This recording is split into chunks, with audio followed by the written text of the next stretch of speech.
За сайн байна уу гишүүнэ? Сайн байна уу? Сайн байна. За тэгэхээр сүүлийн үед одоо Монгол улсын иргэдийг Улаанбаатараас Инчхон руу одоо Сөүл рүү нэрч очсон иргэдийг Солонгос улсын хэдийн шалгааныхан хоногт одоо 20-с 40-өөр нь нэг одоо онгоцноос 3-аас 17 хүртэлх хүнийг ингээд шууд гаргаад буцаагаад эх орон руу одоо тодорхой үндэс шалтгаангаар хөөж явуулдаг нэг юм ноцтой асуудал бүр даамжраа туйлдаа үчээд байна. Тэгэхээр энэ асуудлыг та өмнө нь бас ингэж нэг шийдэж төгсөж ийсэн одоо иргэний гадаад иргэн харилцааны газрын дараагаар ажиллаж байхдаа шийдэжсэн гэж энэ талаар та ярьж өгөөч. Яаж шийдэх ёстой юм бэ энэ дэр? Саяхан би Солонгос явхад буцаж байгаа тохиолдлууд нэлээд олон байсан. Тэгээд би бас энэ гадаадын яриат болон гадаад хэргийн яам бас нэлээд ажил хийх ёстой гэж бодсон л доо. Тэр урд нь 2012 оны 11 сард би гадаадын яриатаар дараагаар томилогдсон. Тэгээ 12 сард Чэжу арал руу визгүй зорчдог газар шүү дээ, тийм ээ.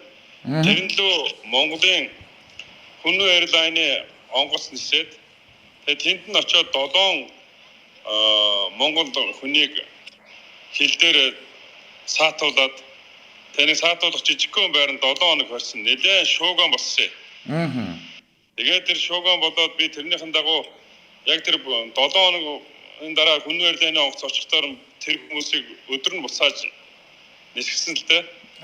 Тэгэхээр би орооны Калийн онгоцон дээр явж очиод нисхийн буян тухайгийн одоо хариатын дарга инх хэрдэн гээд байсан юм аа. Тэр хүнийг дуудаад за өнөөдөр 7 солонгос буцаана гэд. Тэр манай инх хэрдэн дарга энэ чинь хоёр орны харилцаанд одоо хохирол очрол ингэж болохгүй гэхээр би хэлсэн юм л да. Энэ одоо нэг орн 7 Монгол буцааж яадаг нөгөөх нь зүгээр сууж яадаг ийм харилцаа гэж юу байдیں۔ Харилцаа бол адилхан зарчим дээр адилхан одоо тухайн орны иргэдийн хүндсэн зарчим дээр л явах ёстой. Тийм учраас энэ шалтгаангүйгээр өөрсдөө визгүй зон гэж монголчуудыг тийшээ нисчээд тэгээд 7 Монголыг буцааж байгаа бол 7 солонгосыг буцаана гэд. Тэгээд тэр орон буцаахаар ажилласан. Тэгээд манай хүмүүс явсаар байгаа 6 солонгос сурсан. Тэгэхээр заавал 7 болох гэсэн. Тэгээд жаахан байжсна дараа 8 болчлоо яах вэ гэхдээ нэг нь оруулах гэсэн. Хэнийг оруулах гэхээр хин ч ямар амартай нэг нь оруулах. Гэхдээ тэр нэг хууль зүйн яамны ахлах мэргэжилтэн хийдэг тэр нэг нөхрийг нь заавал буцаана шүү гэдэг. Тэгээд энэ хууль зүйн яамны ажилтнаа бүгдийн 7 солонгосыг буцааж ирсэн. Маргааш нь нэгд өдөр Аттадаг солонгосын консул ирж уулзна гэхээр би хүлээж аваагүй. Ер нь бол бид та нар энэ монголчуудыг уцаадгаа болчоо тэрний дараа одоо харилцаагаа сайжруулаарай гэдэг зүйлийг ярьсан. За тэгээ би инх хэрдэн дарга дүүрг өгөөд нэг Монгол буцаавал нэг солонгос буцаагаад хоёр Монгол буцаавал хоёр солонгос буцаагаараа гэж өөрөг өгсөн. Тэрний дагуу нэлээд буцаад явагдаад 2013 оноос намайг ажиллаа өгөх хүртэл нэг ширхэгч Монгол тэрнээс хойш буцаагаагүй. Ер нь бол хамтын ажиллагаа дээр л одоо үндэслэх ёстой. Гэхдээ бас хэрвээ одоо Монгол хүнд одоо иймэрхүү байдлаар асуудал хандах юм бол тодорхой хариуг нь өгч явах ёстой.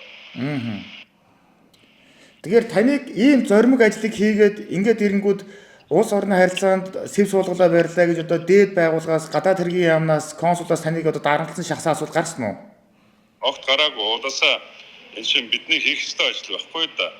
Тэгэхээр бид нар бас зэрэгцүүлээд яг Монголд амьдарч байгаа солонгос иргэдийн одоо асуудал дээр тодорхой сайн арга хэмжээнүүдийг авсан. Би жилд 2 удаа солонгос иргэдийн нийгэмдгийн одоо урилгаар солонгос иргэдтэй уулз тэдний одоо визийн асуудалтай болон визийг хөнгөлөх энэ одоо ажлуудыг нэлээд сайн хийж өгсөн. Жишээ нэг удаагийн уулзалтаар 8 жил харсан нэг солонгос иргэний одоо асуудлыг одоо эргээр шийдэж одоо асуудлыг шийдээд одоо явж ирсэн. Дээрээс нь солонгосын иргэд Монголд одоо ихтэй шууд одоо гэрээсээ урилга цаасан дээр хэвлж аваад хил дээр ирээ шууд виза авдаг. Ер нь бол дэлхийн олон орнууд тэгдэг байсан л да. Ийм одоо үйлчлэгийг зэрэгцүүлж үзүүлж бас ингээд нэг талтай бас нэг хатуу чанга нөгөөдөлтөө бас тэднэрт хамгийн одоо сайн үйлчлэгээ үзүүлж ижил энэ үр дүн бий болно шүү дээ.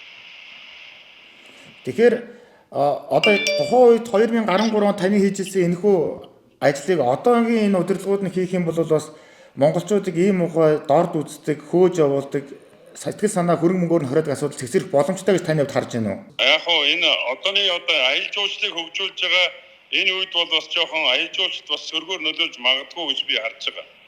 Тийм учраас яг энэ зүйлүүдээ яг нэг нюанст нь тааруулаад хийх юм бол бас зүгээр. Ер нь бол энэ дээрээ нэг тийм юу гэдгийг одоо нэг хагасаа бүтэн санд нэрж тийм мессеж хийчээд зөвшөөрөлгүй хийчээд явждаг нөхдүүд байдаг. Тэд нар мэдэр дээр бол хариуцлага тооцоод явж болно шүү дээ. За. Танд нэмж хэлэх зүйл байна уу гэж байна. Тэгээд ер нь бол төрн төршиг байх хэрэгтэй. Төрн төршиг байх юм бол бусдоор нь хүндэтгэн. Төрн тэгээд одоо нэг сошиал дагаад ингээл нэг тийм ханардаг, хуйлардаг байчих юм бол энэ Монголын төр хүчгүй сул болж өөрчлөж байгаа.